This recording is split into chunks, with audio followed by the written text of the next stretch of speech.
마지막 나팔 소리 나기 전에 들어야 할 이야기 마나소나의 유튜브 채널 김경호 선교사입니다. 안녕하십니까? 이 새벽에도 주님의 인자와 긍휼이 무궁하심으로 참으로 아름답습니다. 주님의 성실하심이 변함없이 항상 우리와 함께 하십니다. 오늘도 하나님을 예배하며 하루를 시작합니다.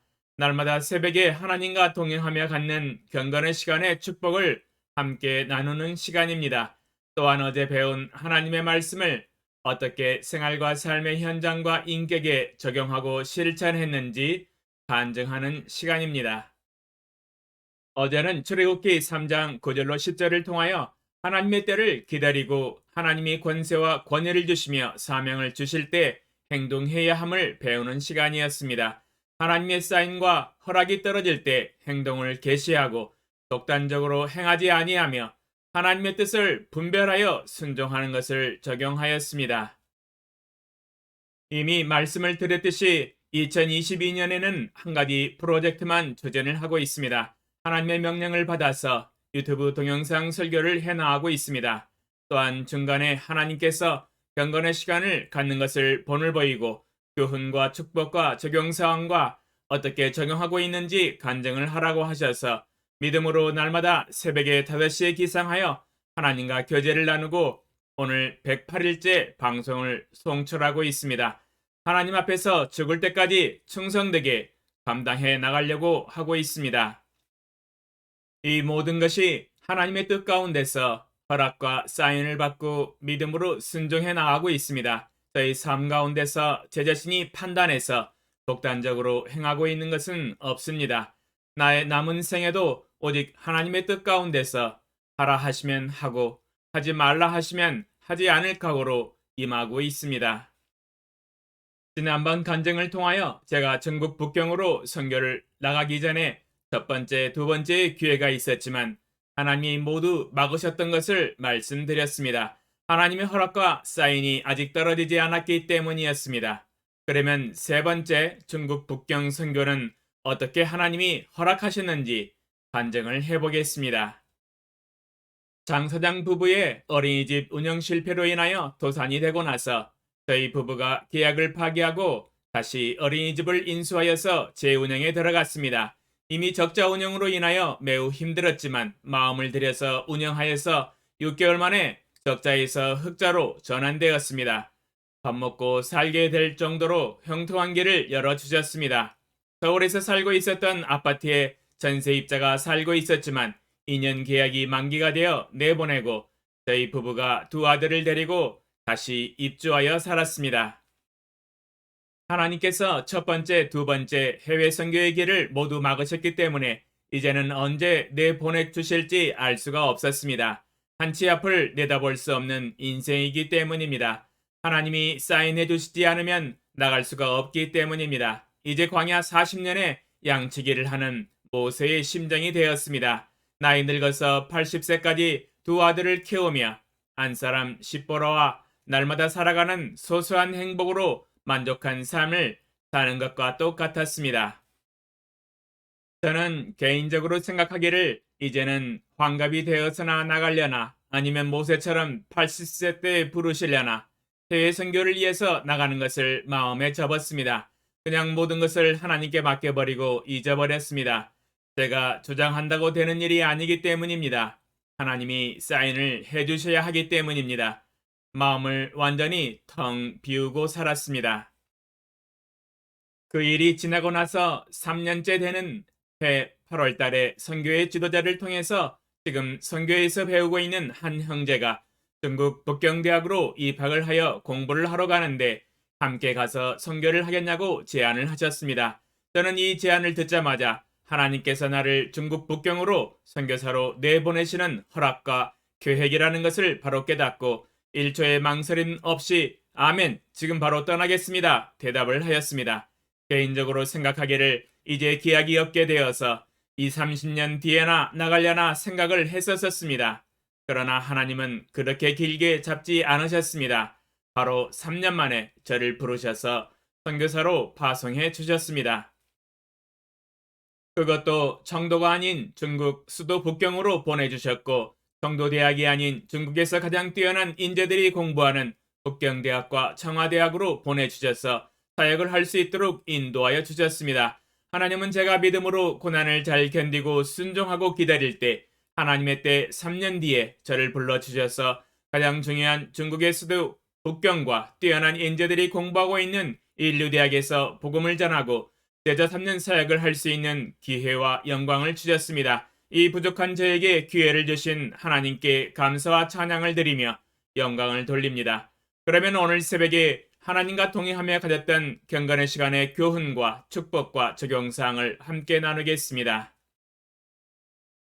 출애굽기 5장 19절로 23절 기록하는 일을 맡은 이스라엘 자손들이 너희가 매일 만드는 벽돌을 조금도 감하지 못하리라 함을 듣고 화가 몸에 미친 줄 알고 그들이 바로를 떠나 나올 때에 모세와 아론이 길에 서 있는 것을 보고 그들에게 이르되 너희가 우리를 바로의 눈과 그의 신하의 눈에 미운 것이 되게 하고 그들의 손에 칼을 주어 우리를 죽이게 하는도다. 여호와는 너희를 살피시고 판단하시기를 원하노라. 모세가 여호와께 돌아와서 아뢰되 주여 어찌하여 이 백성이 학대를 당하게 하셨나이까? 어찌하여 나를 보내셨나이까?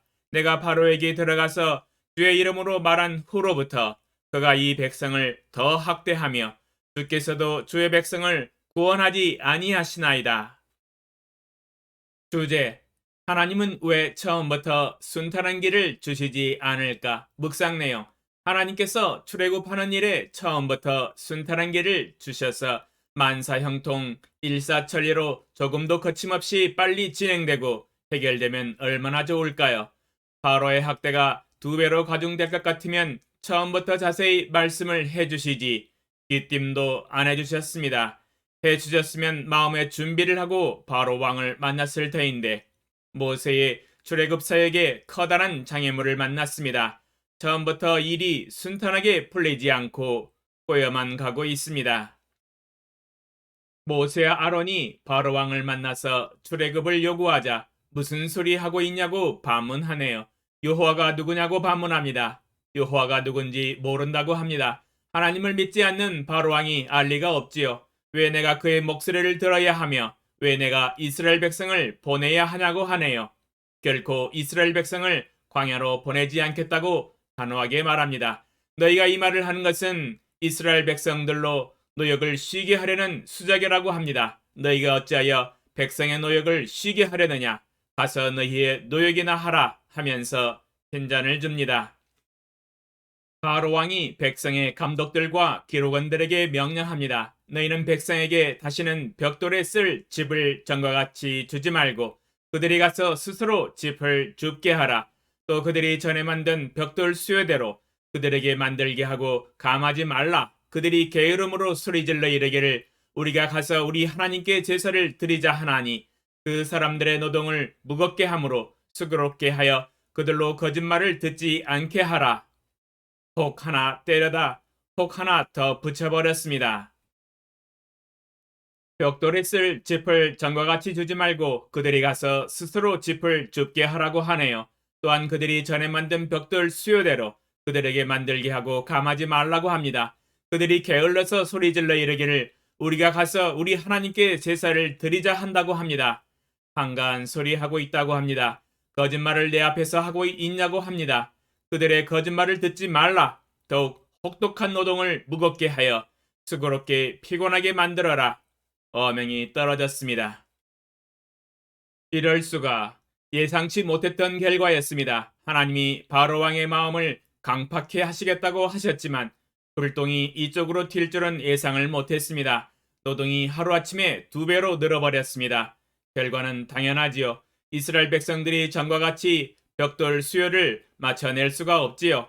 백성들이 애굽 온 땅에 흩어져 곡초 그루터기를 거두하다가 짚을 대신하고 짚을 확보하고 나서 벽돌을 구우니 당연히 시간이 부족하지요. 감독들이 그들을 독촉하여 이르되 너희는 짚이 있을 때와 같이 그날의 일을 그날에 마치라 하며 바로의 감독들이 자기들이 세운 바 이스라엘 자손의 기록원들을 때리며 이르되 너희가 어찌하여 어제와 오늘에 만드는 벽돌의 수요를 전과 같이 채우지 아니하였느냐 하면서 소리를 지르며 다그칩니다. 갑자기 닥친 채찍의 고통이 뼛속 깊이 박힙니다. 이스라엘 자손의 기록원들이 마음이 너무 어렵습니다. 곧바로 바로에게 가서 호소하며 하소연을 합니다. 어찌 이럴 수가 있습니까? 따지지만 말이 안 통하지요. 도리어 바로 왕의 엄한 명령만 확인시켜 줄 뿐입니다. 드디어 기록원들이 화가 몸에 미친 줄 알았습니다. 이 일은 하나님의 명령을 받았다는 모세와 아론 때문인 것을 알았습니다.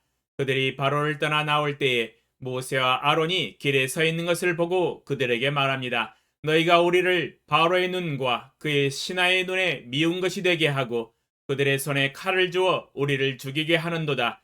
여호와는 너희를 살피시고 판단하시기를 원하노라. 모세와 아론은 이스라엘 백성들에게 난처하게 되었습니다. 출애굽의 사역이 전혀 진전이 없었습니다. 백성들의 노역이 해방된 것이 아니라 2배로 가중되어 버렸습니다. 모세와 아론의 마음이 심히 어려웠습니다. 출애굽의 사역의 첫걸음이 험난하고 힘들게 되어 버렸습니다. 하나님은 처음부터 꽃길을 걷게 하시지 않았습니다. 처음보다 2배로 더 상황이 악화되어 버렸습니다. 그래서 모세와 아론이 여호와 앞에 나아가 기도합니다. 주여 어찌하여 이 백성이 학대를 당하게 하셨나이까? 어찌하여 나를 보내셨나이까? 내가 바로에게 들어가서 주의 이름으로 말한 후로부터 그가 이 백성을 더 학대하며 주께서도 주의 백성을 구원하지 아니하시나이다. 고린도 후서 1장 8절로 9절. 형제들아 우리가 아시아에서 당한 환난을 너희가 모르기를 원하지 아니하노니 힘에 겹도록 심한 고난을 당하여 살 소망까지 끊어지고 우리는 우리 자신이 사형 선고를 받은 줄 알았으니 이는 우리로 자기를 의지하지 말고 오직 죽은 자를 다시 살리시는 하나님만 의지하게 하심이라. 고린도후서 1장 8절로 9절에 사도 바울이 아시아에서 사역을 할 때 당한 환난에 대해서 간증을 하고 있습니다. 힘에 겹도록 심한 고난을 당하여 살 소망까지 끊어지고 우리 자신이 사형 선고를 받은 줄 알았다고 고백하고 있습니다. 환란도 이런 환란이 없다고 말하고 있습니다. 엄청난 환란이 다가와 힘에 겹도록 심한 고난을 당하여 살 소망까지 끊어지고 마치 사형 선고를 받은 것과 같은 절망적인 환경이었다고 고백하고 있습니다. 그러면 왜 하나님은 이러한 고난과 환란을 받게 하셨는가? 그 이유와 정답을 후반절에 기록을 하고 있습니다. 그것은 우리로 자기를 의지하지 말고 오직 죽은 자를 다시 살리시는 하나님만 의지하게 하심이다 라고 기록하고 있습니다. 그 이유는 바로 자기를 의지하지 말고 오직 하나님만 의지하는 삶을 살도록 하기 위한 목적입니다.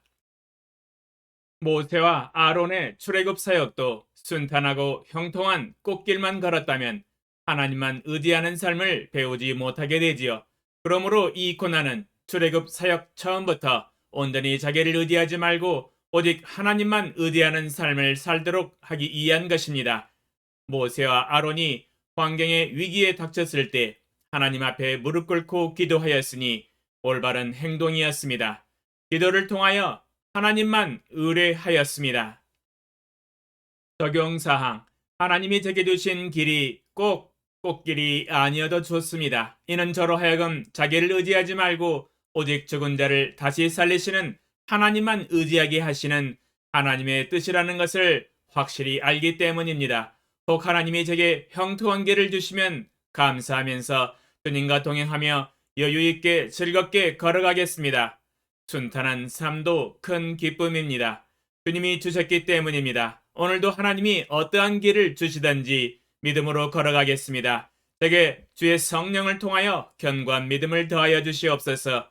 예수님의 이름으로 기도합니다. 아멘. 2022년 3월 8일 화요일 새벽 5시